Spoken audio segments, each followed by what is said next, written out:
की वजह से, जैसे आपने खुद कहा कि इस शहर में सबसे ज़्यादा ऑटो कंपोनेंट्स है, ऑटोमोटिव इंडस्ट्री, इंजीनियरिंग इंडस्ट्री, और एक चीज़ जो आपने नहीं कहा, ओके, आईटी इंडस्ट्री भी पूना में बहुत अहमियत रखती है। ये तीनों जो इंडस्ट्रीज़ हैं ये काफ़ी स्किल और नॉलेज बेस्ड इंडस्ट्रीज़ हैं। ये स्किल और नॉलेज बेस्ड इंडस्ट्रीज होने की वजह से, क्योंकि हमारे यहाँ को स्किल्स और नॉलेज इम्पार्ट की जाती है, उसकी I would say that is the main strength of the city.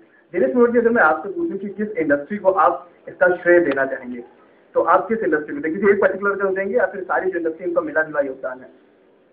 नहीं, योगदान तो जो पूना का डेवलपमेंट है वो सारे इंडस्ट्री को है, लेकिन लीड रोल जो है, जो पूना जाना जाता है as a Detroit of India, इसका कारण ये है कि यहाँ के जो बड़े बड़े उद्योग है, जैसे टाटा मोटर्स है, बजाज ऑटो है, फोर्स मोटर्स है, उन्होंने जिस तरह से एक एंसिलरी डेवलपमेंट अभियान चलाया गए 20, 25, 30 साल से, और हजारों एसएमईज उसके कारण आज ऑटो कंपोनेंट में कार्यरत है, और ये एसएमईज ही पूना का बैकबोन है जो इतने बड़े पैमाने पे इतना बड़ा एम्प्लॉयमेंट अपॉर्चुनिटी दे सका है।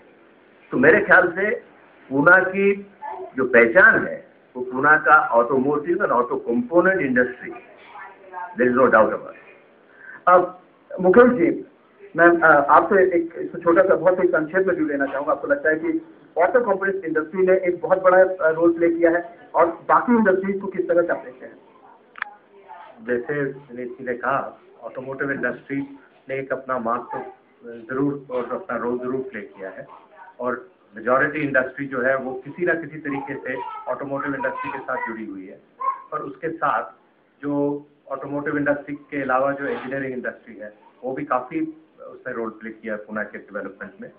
और क्योंकि पूना एक एग्रो हब है, एक अंतरपो होने की वजह से कि एक 100 किलोमीटर रेडियस में आप जो भी आप इंडिया में जो चीज़ उग सकती है, पहले फ्रूट हो या वेजिटेबल्स हो, वो सब यहाँ मिलते हैं। इसकी वजह से प्रोसेस फूड इंडस्ट्री भी काफ़ी बड़ी है यहाँ, और केमिकल इंडस्ट्री ने भी प्ले किया। और उससे सबसे ज़्यादा जो भी जिसका जैसे एक जिसका एक इफेक्ट आया है पूना के डेवलपमेंट के ऊपर, इज दी आईटी इंडस्ट्री।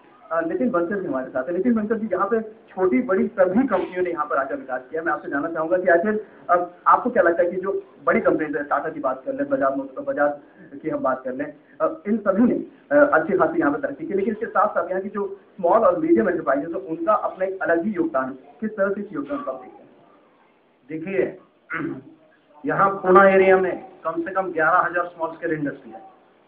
अभी चर्चा में ये विषय आया था कि पूना ये जो माहिर है, ये शिक्षा के लिए माहिर है, वो हम लोगों ने प्रूव करके दिखाया है।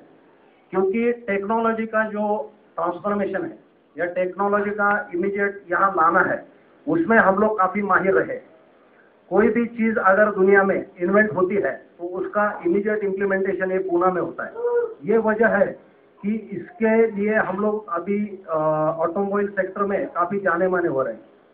दूसरी बात यह है कि दो it is invented, that is automobile is invented in Europe, transformation एक फेज होती है। वो ट्रांसफॉर्मेशन फेज के मुताबिक वो पहले अमेरिका में शिफ्ट हुआ, बाद में जापान में गए, बाद में अभी वो इंडिया की तरफ इस तरह से देख रहे हैं कि वो पूरा हब जो है वो यहाँ शिफ्ट होने वाले हैं। अभी यहाँ की जो स्मॉल इंडस्ट्री है उसका बैकबोन जो है वो मेनली यहाँ की वेल ट्रेंड मैन पावर है। विलास जी, मैं आपसे ये जानना चाहूँगा, आपने काफ़ी क्लोजली इस इंडस्ट्री को फॉलो किया है, किस तरह के यहाँ के जो एंटरप्रेन्योर्स है, यहाँ के जो इंडस्ट्रियलिस्ट हैं, उनकी जो मेजर कोर स्किल्स हैं वो क्या है? नहीं, जैसे शुरुआत से आप कहते आ रहे हैं, मल्होत्रा जी ने बताया है कि Pune is the Oxford of the east. So always यहाँ पर पूना में स्किल सेट जो अवेलेबल थी वो right from technician to good engineers, ये हमेशा अवेलेबल थी। और एंटरप्रेन्योर्स ने इनका फ़ायदा लेके जो कुछ अभी तक प्रोग्रेस किया है वो आप देख ही रहे हैं। लेकिन मेरे ख्याल में अभी जो ऑटो इंडस्ट्री के चैलेंजेस होंगे, एक एक्सपोर्ट के नाते या इवन लोकल जो डेवलपमेंट हो रही है वो सब इंटरनेशनल लेवल पे होंगी। इसके लिए डेफिनेटली ये स्किल सेट एक्सेलेंस लेवल पे ले जाना बहुत जरूरी है। और उस हिसाब से ये स्मॉल स्केल इंडस्ट्री जो आज कॉस्ट के बेसिस के ऊपर डिफरेंशिएशन कर रही है, उनको ये स्किल्स के डेवलप करना अभी जरूरी है। नितिन बंसल जी, जिस तरह से यहाँ पर धीरे धीरे ये यहाँ की इंडस्ट्रीज ने शुरू किया है, आपको लगता है कि जो बड़े एंटरप्रेन्योर्स है, जो बड़ी इंडस्ट्री के मालिक यहाँ पे हैं, उनके अलावा जो छोटे एंटरप्रेन्योर, खासतौर से अगर हम एथलीट्स की बात करें, तो उन्होंने भी अपने आप को उसी तरह से कुछ डेवलप किया है? बिल्कुल उसी तरह से डेवलप किया है।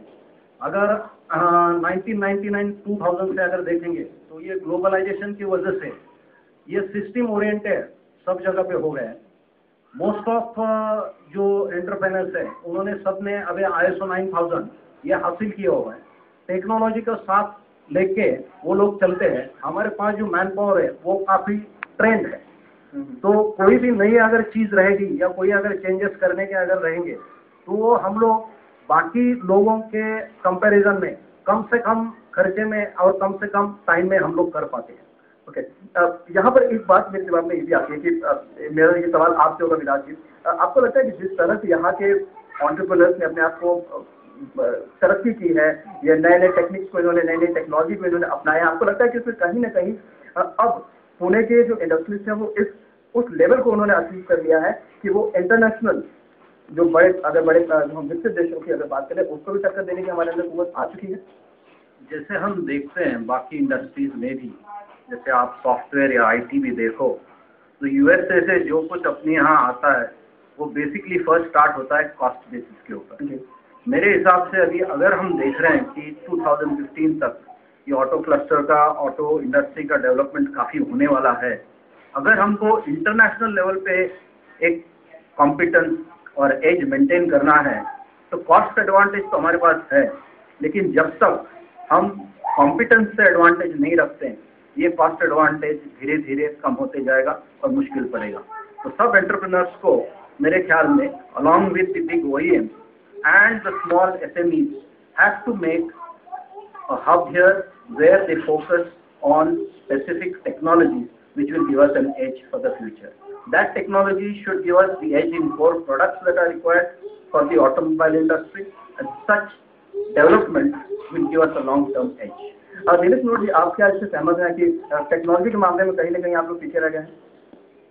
नहीं, देखिए, this is a global technology and global enterprises.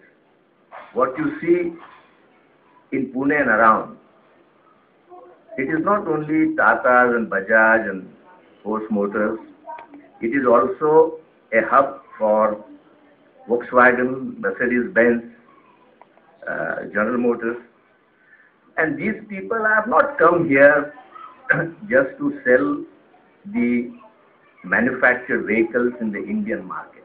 They have brought in technology, and this technology is backed by a very powerful supply chain. तो मैं ये मानने को तैयार नहीं कि यहाँ की जो सप्लाई चेन है, जरूर उसमें कोई लैग हो सकता है।